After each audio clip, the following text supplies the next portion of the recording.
चलिए अब आपको एक बार फिर से कार्यक्रम में लिए चलते हैं। सीएम भजनलाल शर्मा क्या कुछ कह रहे हैं, सुनते हैं।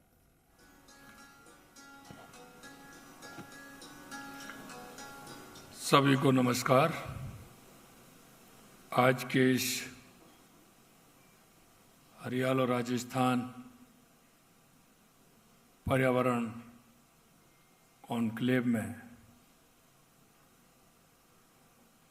हमारे मंचासीन मंच पर विराजमान कैबिनेट में मेरे साथी विधि एवं न्याय मंत्री श्री जोगाराम जी पटेल साहब, मुख्य सचिव राजस्थान सरकार श्री बी श्रीनिवास जी, अतिरिक्त मुख्य सचिव वन एवं पर्यावरण विभाग श्री आनंद कुमार जी, अध्यक्ष राजस्थान राज्य प्रदूषण नियंत्रण बोर्ड आलोक गुप्ता जी, प्रधान मुख्य वन संरक्षक वन विभाग श्री अभिजीत बनर्जी, सदस्य सचिव राजस्थान राज्य प्रदूषण नियंत्रण बोर्ड कपिल चंद्रपाल जी, मेरे सामने बैठे सभी अधिकारीगण और इस कॉन्क्लेव में जो अपनी सहभागिता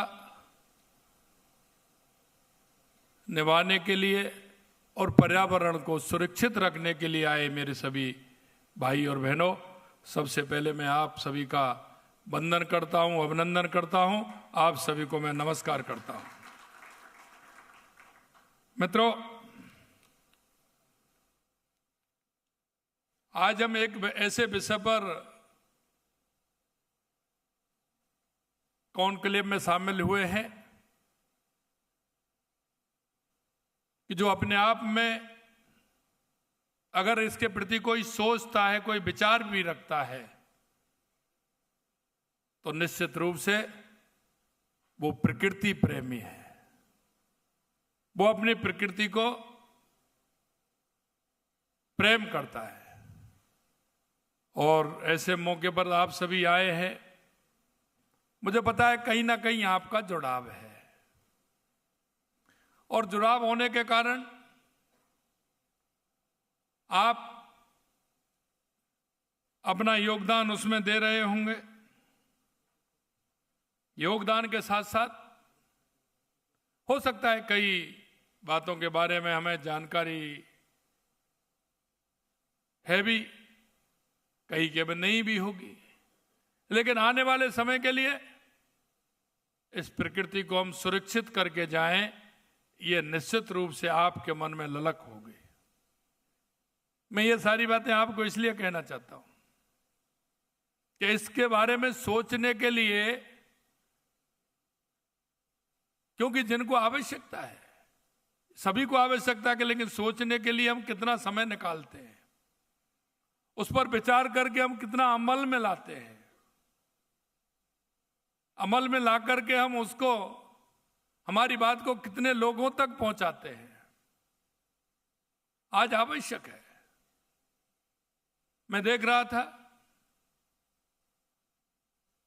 कि आप सभी लोग जिस तन्मयता के साथ आपने फिल्में भी देखी, और आप जब आनंद जी और जोगाराम जी बात रख रहे थे तो आप सुन रहे थे, इसलिए मैं आपके मन को भांप सकता हूं। लेकिन मैं आपसे इतना कहना चाहता हूं, हमारी सरकार ने 2 साल के अंदर विभिन्न कार्यक्रम इसके लिए आयोजित किए। लगातार पर्यावरण के क्षेत्र में हम काम कर रहे हैं, और इसी कड़ी में आज पर्यावरण जागरूकता से जुड़े कार्यक्रम में आप सब यहाँ पधारे हैं।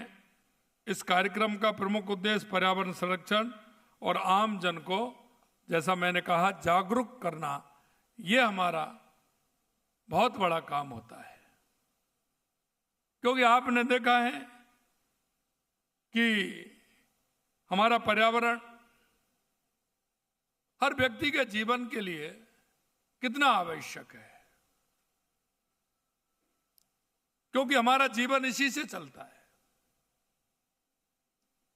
और हम छोटे से लालच के कारण हम अपने जीवन को, आने वाली पीढ़ी के जीवन को, आमजन के जीवन को दूषित करने का काम कई हमारे लोग करते हैं, लेकिन मैं आपसे कहना चाहता हूं, यह पर्यावरण को सुरक्षित रखना यह हम सभी की जिम्मेदारी बनती है। और इसमें अगर आप छोटा सा एक कोई भी अपने मन के अंदर भाव लेकर के अगर बैठेंगे कि हमारा पर्यावरण सुरक्षित रहना चाहिए, तो ये हमारे आने वाली पीढ़ी के लिए बहुत आवश्यक होगा। इस ऐतिहासिक धरती पर आयोजित पर्यावरण कॉन्क्लेव केवल विचार विमर्श नहीं है, बल्कि हमारी सामूहिक जिम्मेदारी को दिशा देने का अवसर है। यह एक व्यक्ति का काम नहीं है, हम सभी की सामूहिक जिम्मेदारी है। और ये घर से प्रारंभ होती है, घर से प्रारंभ होती है। और इसको आप जितना सोचना चाहें, जितना ले जाना चाहें, ये बहुत सोच सकते हो, बहुत विचार कर सकते हो और उस पर अमल भी कर सकते हो। और छोटी छोटी बातें हैं, लेकिन हम उनको जिम्मेदारी से पूरा करेंगे तो एक हम समाज को दिशा दे पाएंगे। जहां हम विकास और पर्यावरण के संतुलन पर ठोस संकल्प के साथ आगे बढ़ने का मार्ग तय करते हैं। पर्यावरण संरक्षण भारत और राजस्थान की संस्कृति का अभिन्न हिस्सा रहा है। हमारे लिए प्रकृति कोई साधन भर नहीं, बल्कि माता के समान पूज्य है, क्योंकि हमारे पूर्वज जानते थे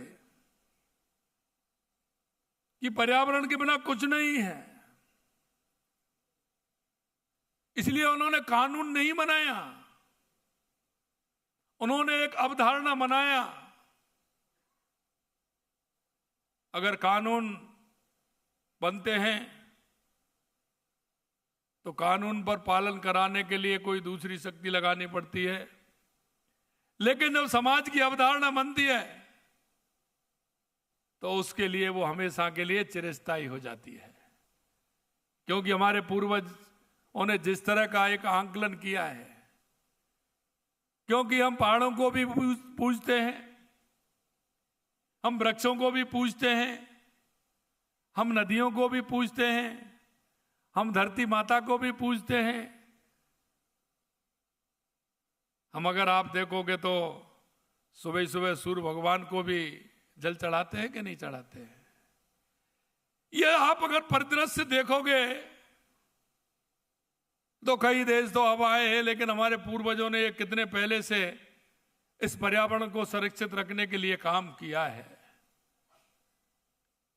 आप देखते हैं कि जब भी कोई नया घर बनाता है तो ये पहले से ही है कि उसमें एक पौधा लगाना चाहिए।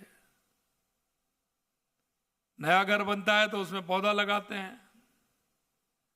अपार्टमेंट होता है तो उसमें कोई ना कोई गमला लेकर के प्रवेश करते हैं। पहले दिन जब प्रवेश करते हैं तो इसको शुभ नहीं मानते क्या? आप देखिए उसको किस तरह से जोड़ा है। और इसलिए मेरे भाई बहनों में कहना चाहता हूं